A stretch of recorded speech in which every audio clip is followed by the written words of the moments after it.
Welcome back, Yellowhammer Nation. It's at YHN Radio on Twitter. Tweet the program, 866-551-9933. As we come back, I am Scott Chambers. Andrea Tice here as well, and we replayed a familiar tune to help bring back the memories.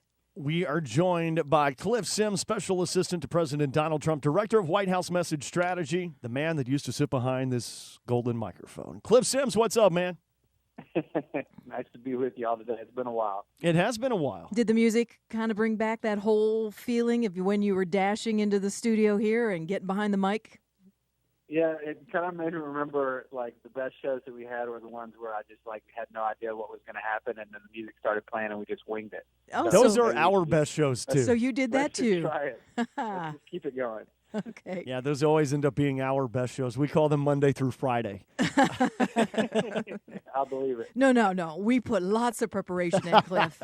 No, I know BJ's listening.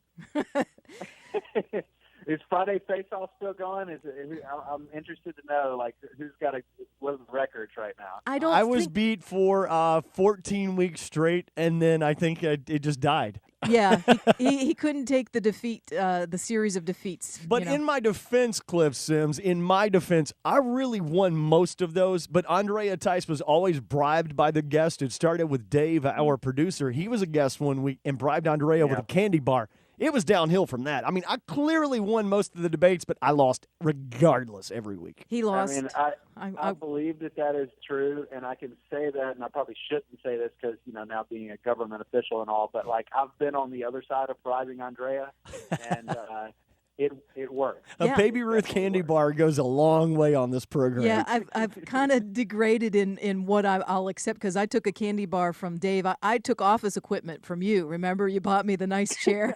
I do remember that.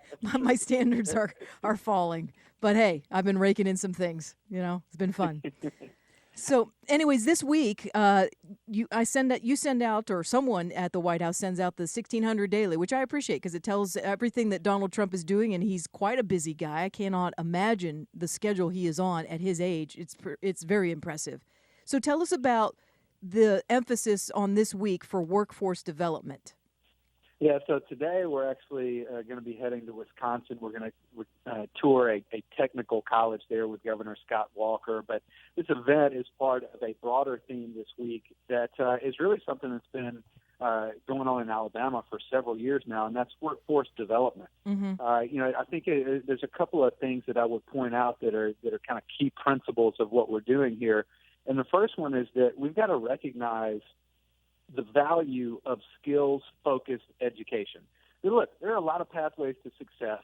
Not every person has to go get a 4-year degree in, English studies or whatever it may be. That there are a ton of jobs out there, the skills trades that are out there, that we are not producing enough workers to fill the jobs that are being created. This is a huge problem in Alabama, but let me just touch on nationally real quick. 3.4 million manufacturing jobs are expected to be become available over the next decade. Wow. But the Manufacturing Institute estimates that 2 million of those jobs are going to remain unfilled because we just flat out don't have workers prepared to step into them. Now, if you think about in Alabama specifically, you've got, this kind of manufacturing boom that's happening across the state, whether it be, the Airbus facility down in South Alabama or up in North Alabama. You got Polaris and you got Remington and you got all these different manufacturing skills trades type jobs, companies that are coming in. And Alabama, to its credit, has really focused on trying to create these workforce development programs that train workers to fill those jobs.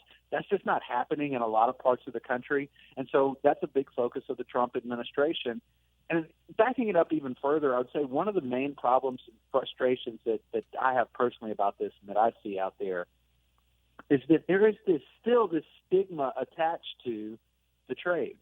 That somehow that the value of the work that the skills tradesmen out there do is somehow less than the value of somebody that's, a professor at a university. And that's not to diminish the professor, but all work done well is of value, and we should value it all equally. And I think we've got to really step back and stop stigmatizing the trades. I think you're absolutely right, Cliff, because that's the backbone of America, always has been. Those hardworking blue-collar jobs put great meals on the table and provided great lives for families for generations. And then now you see in the past 20 years, 25 years, it's been go to college if you want to make something of yourself. I know plenty of people that are getting out of college with $60,000, $70,000 in student loan debt, and the guys that went straight from high school into the trades are making a heck of a lot more money than the guys with that $70,000 in debt. I mean, right now, a traditional four-year degree, a student comes out of four-year college, they owe an average of $37,000 in student loan debt. Wow. I mean, that is stunning. And taxpayers right now are on the hook for over $1.4 trillion in student loans. And meanwhile, if you look at some of the successful apprenticeship programs that you're seeing across the country in these skilled trades areas, they offer affordable education. People come out of there without a lot of student debt. So most people come out of there with none whatsoever. And over 90% of apprentices find employment after completing their program at an average salary of $60,000 or above. I mean, you're not getting that coming out of college with a four-year degree right now.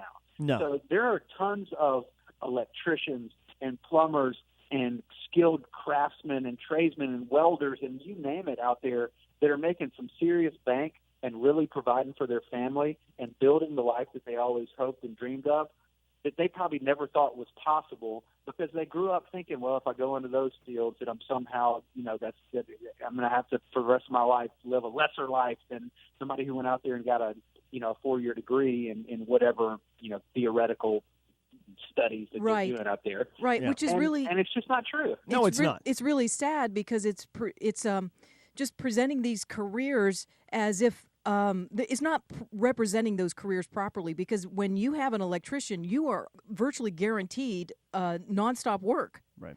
Because we are always going to need electricians. Yeah, your cutesy liberal arts degree gets you maybe in the mid-20s and you're living in mom and dad's basement. As if you have a trade, and I'm not knocking the guys with those degrees because, look, we're all cogs in the wheel. I get it. But you do need these trades. We need tradesmen, and there's nothing shameful about it at all. And nothing points that out faster and more clearly than when you have your own septic problem, which we just had this past week. That, the big degree in English and arts only goes so far when your septic's backed up into your house. And then all of a sudden, the poetry is no longer adequate. Yeah. Well, that's exactly right. And so there's a couple of things that the president is doing to try to address this problem. The first one is just getting out there and talking about it and working to reduce that kind of stigmatization. The second thing is we're calling on companies around the country to build out robust apprenticeship programs, these workforce development programs, and partner with technical schools, trade schools, high schools, you name it, and to develop them. And we've already had a huge response from some of the biggest companies in the country who I would expect, just watch out later this week. I think they're going to really respond to the call that the president is making and step up and do this. And then the last thing is calling on Congress to pass some education reforms that are going to provide better post-secondary options that include education funding that supports high-quality courses and programs that in the skills and the trades.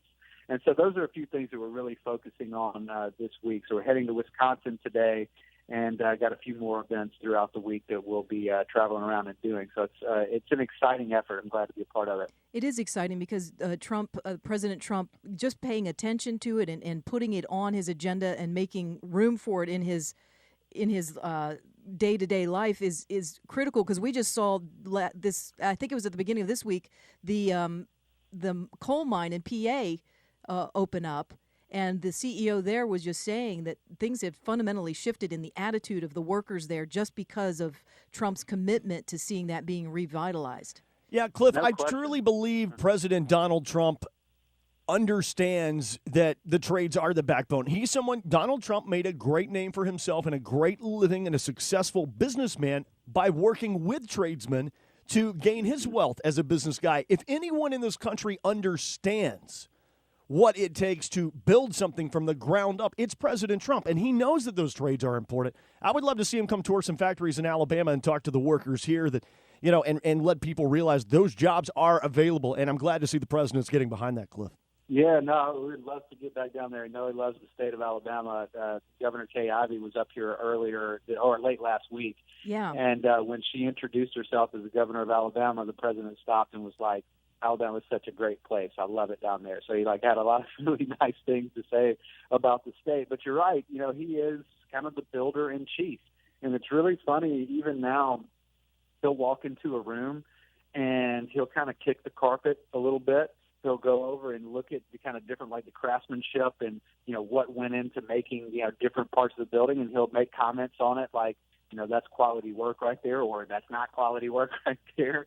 And so it is somebody who really gets the craftsmen, the skilled craftsmen that are the backbone of this country, that really built this country and are going to be the same people that rebuild this country. As the president said, putting American steel back in the backbone of American infrastructure. If we're going to be able to rebuild this country the way that the president is talking about, it's really going to come down to getting the skilled workforce that's going to be able to do it. So Donald Trump has an eye for skill just based on his life and business in real estate. Dare I even ask what his comments were when he moved into the White House and was, just checking out the different rooms there? I'm sure it was certainly a downgrade in size, if nothing else. Well, I will say that this is just such a special place, and he comments all the time about the history and different things that have happened in different rooms. He's really kind of become a student of the history of the building, especially the residence side of it. So he loves taking people into the Lincoln bedroom and kind of talking about all the different things. And it's definitely a big part of his day here. And he's made a couple of comments about, especially in the West Wing. People forget this is an office over here, so this Right. is not the same as like the residence that you see on TV and the green room and the blue room and all of that. And some of this stuff was left in pretty poor shape, and so he's actually spent some of his own money to revitalize some of the West Wing here, the president's dining room right off the Oval Office and different things like that. So yeah, we're already, the builder in chief is making upgrades here even as we speak. How about that? That's awesome. It's good to hear. Well, Cliff, I know you've got a busy day headed to Wisconsin. I understand the president's a foodie. You guys need to take in some cheese curds while you're there. Okay, I'll keep that in mind. I don't know if we could get that past the presidential food service Right. monitors, but we'll give it a shot. No, I know you've got a busy day. Cliff Sims, it's been a pleasure speaking with you. We know you've got to run, but great chatting with you, man. We hope to have you on again real soon. Enjoyed it. Look forward to it. All right. Cliff Sims, Talk to you later. Special Assistant to President Donald Trump, Director of White House Message Strategy. White House Message Strategy. White